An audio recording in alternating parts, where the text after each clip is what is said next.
김종인 더민주 대표의 비례대표 2번, 남성 중에 1번이죠. 공천 때문에 시끄러워지고 있습니다. 그래서 여야의 역대 대표들 총선 때 비례대표 몇 번 순번을 받았었는지 1990년대 이후의 총선을 조사해봤습니다. 먼저 1992년 14대 총선입니다.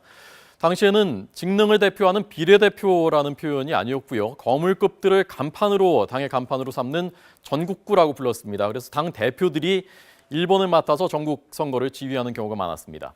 이 총선이 92년 대선을 앞두고 있었던 양김의 대결을 앞두고 있었던 선거였습니다. 그때 여당의 민자당 김영삼 대표 전국구 1번 받았었고요. 야당 민주당 김대중 대표 역시 1번을 받아서 선거를 치렀고 모두 당선됐습니다. 변화가 있었던 것은 문민정부 때 치러졌던 다음 총선 1996년 15대 총선 때의 일입니다. 당시에 여당 신한국당의 대표가 김윤환 대표입니다. 김윤환 대표는 지역구 구미을로 나가서 지역구에서 당선됐고요.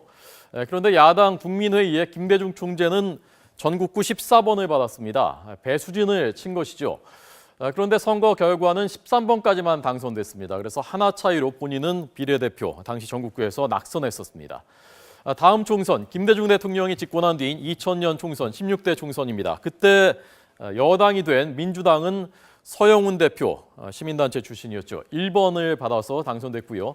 야당이었던 한나라당 이회창 총재 역시 1번을 받았고 두 사람 모두 당선됐습니다. 참여정부 때였던 다음 총선, 2004년 총선, 17대 총선 때도 이변이 있었습니다. 여당, 열린우리당의 정동영 당시 당 의장이 22번을 받아서 배수진을 쳤습니다. 그런데 정작 투표까지는 가보지를 못했고 노인 폄하 발언 때문에 후보직, 선대위원장직을 모두 중도 사퇴했습니다.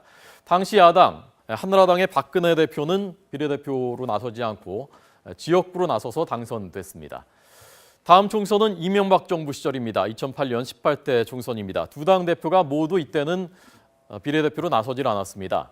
여당인 한나라당의 강재섭 대표는 당시에 공천 파동 때문에 친박계가 강력하게 반발하고 박근혜 전 대표가 국민도 속고 나도 속았다면서 반발하니까 당대표로서 책임을 지는 차원에서 불출마 선언을 했고요. 야당 통합민주당의 손학규 대표는 서울 종로 지역구에 나섰지만 낙선하고 말았습니다. 마지막 지난 바로 총선, 4년 전 총선, 2012년의 19대 총선, 이때는 여야 대표들이 모두 하위 순번, 비례대표 순번을 받았습니다. 여당 박근혜 새누리당 대표는 11번 받았지만 여유 있게 당선됐고 야당 민주통합당 한명숙 대표도 15번 나름대로 배수진을 쳤지만은 여유 있게 두 사람 다 비례대표로 당선됐습니다. 자, 그래서 이제 이번 총선, 20대 총선 비례대표 순번 때문에 시끄러운 것입니다. 이번에 여당 대표는 본인 지역구 부산에 공천을 받아서 지역구 출마를 하게 됐고 야당 더불어민주당 김종인 대표가 지금 2번 남성 중에서는 첫 번째 순번을 받으면서 파동이 일어나고 있는 것입니다.